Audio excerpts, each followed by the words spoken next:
हाँ चलो देखो बेटा यहाँ पे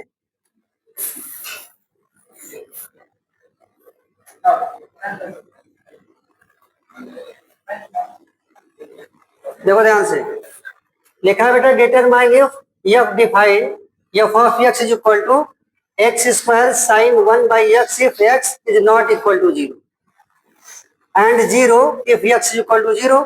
एक्स इज इक्वल टू 0 पे फंक्शन हमारा क्या है 0 है और जब एक्स की वैल्यू 0 नहीं होगी तो function x square sine 1/x होता है। ठीक है अब देखो यहाँ पे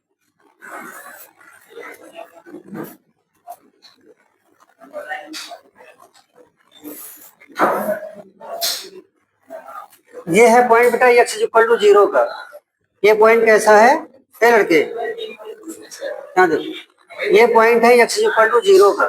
ठीक है 0 को छोड़ के जब बोला है कि एक्स की वैल्यू 0 नहीं होती है तो हमारा F of x x square sine 1/x होता है।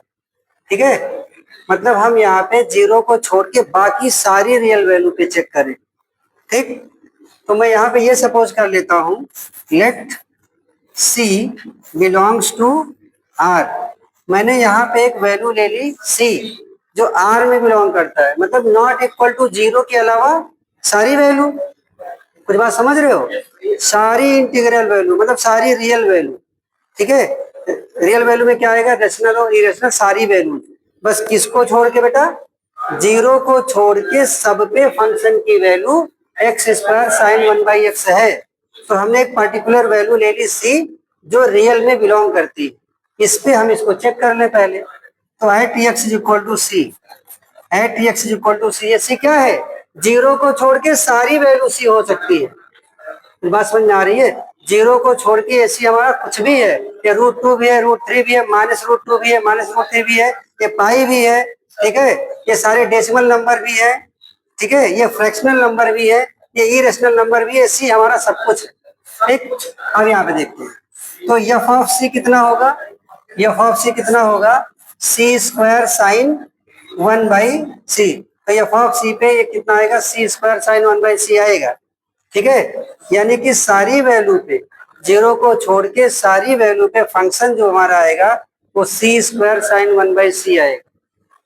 ठीक है सारी वैल्यू पे यही आ रहा है इसका मतलब फंक्शन क्या है कंटिन्यूअस है। मेरी बात को समझ में आ रही है मतलब 0 को छोड़ के सारी कुछ भी वैल्यू रखोगे तो ये C स्क्वायर साइन 1/c ही आएगा। इसका मतलब क्या इसका मतलब x is not equal to 0 पे फंक्शन कंटिन्यूअस है। ठीक है इट मींस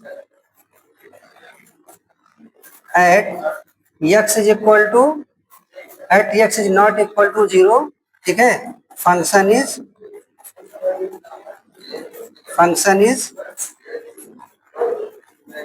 कंटिन्यूअस। हम चेक करेंगे x इज इक्वल टू 0 पे। अब x इज इक्वल टू 0 के लेफ्ट में चेक करेंगे और राइट में।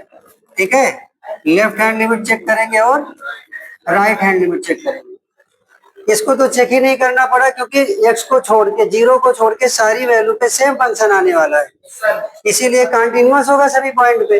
ठीक है अब यहाँ पे समझ सुन नहीं रहे हो बेटा तुम यहाँ आ जाओ जरा। हाँ देखो यहाँ पे ध्यान से सुनो क्या देख रहे हो क्या। हाँ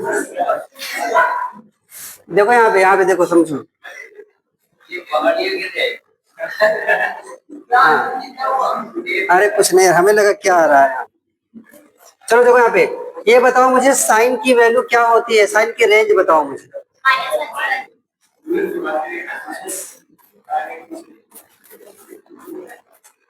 we know that sine 1/x sine की कोई भी वैल्यू। ठीक है मतलब जो साइन फंक्शन होता है वो -1 से 1 के बीच वेरी करता है। ठीक है जो साइन फंक्शन होता है वो -1 से 1 के बीच में वेरी करता है। ठीक है इतनी बात समझ में आ रही है। अब देखो ध्यान से बट ये फंक्शन हमारा नहीं है फंक्शन हमारा है x square into sine 1/x। ये जो साइन 1/x होता है -1 से 1 के बीच में वेरी करता है इसे हमें एफ ऑफ एक्स बनाने के लिए मैं इसमें एक्स स्क्वायर से मल्टीप्लाई कर दूं ना, बोलो एक्स स्क्वायर से मल्टीप्लाई कर दूं, यहाँ पे क्या लिखूं, मल्टीप्लाइड बाय एक्स स्क्वायर। जैसे आप एक्स स्क्वायर से मल्टीप्लाई करोगे कितना हो जाएगा, माइनस एक्स स्क्वायर, ये कितना हो जाएगा एक्स स्क्वायर साइन 1/x, और ये कितना हो जाएगा एक्स स्क्वायर। यही तो, क्या यहाँ तक बातें समझ में आई? ठीक, अब यहाँ पे लिमिट लगा दो बेटा, अब यहाँ पे लिमिट लगा देते, सब पे लिमिट लगा देता हूँ, ठीक है। ये जो एक्स स्क्वायर साइन 1/x है वो क्या है, एफ ऑफ एक्स ही है, और हम एट एक्स, देखो इसके ये लेफ्ट की वैल्यू हो गई, डायरेक्ट वैल्यू हमें मिल गई, एफ ऑफ एक्स के लेफ्ट की वैल्यू मिल गई और एफ ऑफ एक्स के राइट की वैल्यू मिल गई, ठीक है। बातें समझ में आ रहा है ना यहाँ पे? अब देखो यहाँ पे क्या करना है, हमें चेक करना था एक्स इक्वल टू 0 इसके लेफ्ट में इसके राइट में, तो यहाँ पे मैं क्या लिख दूं, limit x tends to 0, left का फंक्शन क्या है माइनस एक्स स्क्वायर है, तो यहाँ पे क्या लिखूंगा मैं, minus x square less than or equal to limit x tends to 0, ये वाली जो बीच की value x square sine 1/x देख लो, at x is equal to 0 पे होगा, at x is equal to 0 पे 0 होता है, ठीक। तो यहाँ पे जो फंक्शन आएगा, देखो ये लेफ्ट की वैल्यू हो गई, राइट की वैल्यू हो गई, और ये at x is equal to 0 का होना चाहिए, तो यहाँ पे क्या रहेगा एक्स स्क्वायर साइन 1/x, और यहाँ पे कितना, लिमिट एक्स टेंड्स टू 0 और एक्स स्क्वायर। क्या बातें यहाँ तक सबको समझ में आ रही है?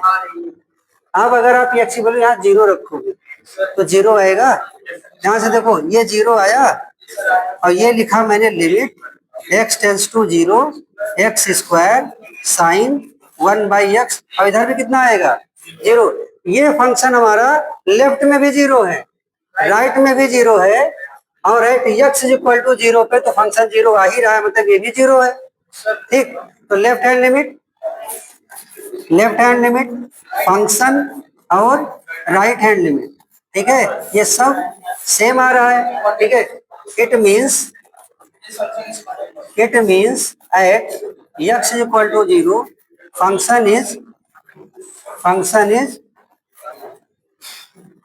Continuous, clear?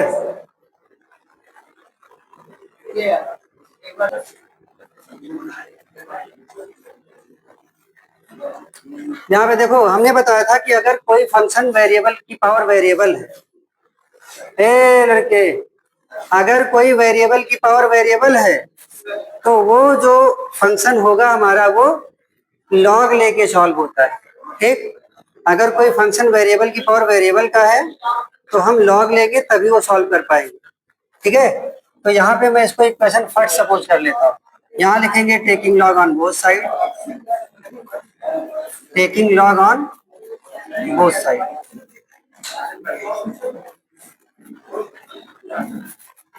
यहाँ पे जब आप लॉग लोगे तो क्या लिखोगे, लॉग कैसे ले पाओगे? अब यहाँ पे समस्या ये है कि अगर इसका लॉग लोगे ना तो लॉग प्लस में नहीं लगता है, लॉग हमेशा मल्टीपल में लगता है, तो हम इसको क्या करेंगे, एक सिंगल वैल्यू सपोज कर लेते हैं, ठीक है। पहले लॉग मत लो, पहले क्या कर लो आप, यहाँ पे लिखेंगे let u is equal to y to the power x, v is equal to x to the power x, w is equal to x to the power y, ऐसा हमने सपोज कर लिया, ठीक है। u को y to the power x, ये a to the power b तो constant है, उसे कोई लेना देना नहीं, हाँ a की पावर b कांस्टेंट हुआ ना, वेरिएबल पर हमारा x और y ही है, ये u is equal to y to the power x, v is equal to x to the power x, w is equal to x to the power y suppose कर लिया मैंने, ठीक है। ये वाला जो फंक्शन हमारा है ये वाला, इसको मैं क्या लिख सकता हूँ बताओ, इसको मैं u plus v plus w is equal to a to the power b लिखूंगा ना, ठीक। और अगर मैं इस वाले इक्वेशन का अगर मैं डिफरेंशिएट देखूं, ठीक है, डिफरेंशिएट अगर मैं इस वाले इक्वेशन का करता हूं तो क्या लिखूंगा, d d x of u plus d d x of v plus d d x of डब्ल्यू is equal to d d x of a to the power b. तो यहां से हो जाएगा ये d d x of u plus d d x of v plus d d x of डब्ल्यू is equal to 0। ठीक है, क्या यहाँ तक बातें समझ में आई? जब वेरिएबल की पावर वेरिएबल होता है तो लॉग लेते हैं, बट अगर वेरिएबल की पावर वेरिएबल वाले टर्म्स है, बीच में प्लस लगा है, तो सबसे पहला काम उसे यू वी और डब्ल्यू में, ठीक है, सपोज कर लो, उसके बाद उसको डिफरेंशिएट कर दो। अब यहाँ पे सपोज करके मैं चलता हूं कि, ठीक है, बात को समझ आ रही है? सबसे पहला काम बेटा, अगर वेरिएबल की पावर वेरिएबल है तो लॉग लेना है, ठीक, लेकिन अगर मल्टीपल टर्म है, प्लस माइनस से ब्रेक है, तो सबसे पहले उसको क्या करो, वही स्मॉल वैल्यू से क्या करें, कंसीडर कर लेते हैं। तो मैंने इसको यू सपोज कर लिया, इसको वी और इसको डब्ल्यू सपोज कर लिया। ठीक, हमारा इक्वेशन ये बन गया। अब इसको हम डिफरेंशिएट कर दे रहे हैं विद रिस्पेक्ट टू एक्स, तो ये हो जाएगा d d x of u d d x of v d d x of डब्ल्यू equal to d d x of this. ये कांस्टेंट टर्म हो जाएगा 0। ठीक है, यहाँ तक क्लियर? अब ये होगा कि हम इस u वाले टर्म को डिफरेंशिएट करें, जो वैल्यू आएगी यहाँ पुट करेंगे, v वाले टर्म का डिफरेंशिएट करेंगे, जो वैल्यू आएगी यहाँ पुट करेंगे, ऐसे ही w वाले टर्म को डिफरेंशिएट करेंगे, जो वैल्यू आएगी यहाँ पुट कर देंगे। तो यही हमारा क्या कहलाएगा, आंसर कहलाएगा। ठीक, अब यहाँ पे समझते हैं, देखो तो u कितना है मेरे पास, u की वैल्यू है y to the power x। अब यहाँ पे ये वेरिएबल की पावर वेरिएबल मिल गया मुझे, अब इसको क्या करेंगे, लॉग लेंगे। ये काहे यार, आगे बैठो तब भी पता नहीं क्या बतिया।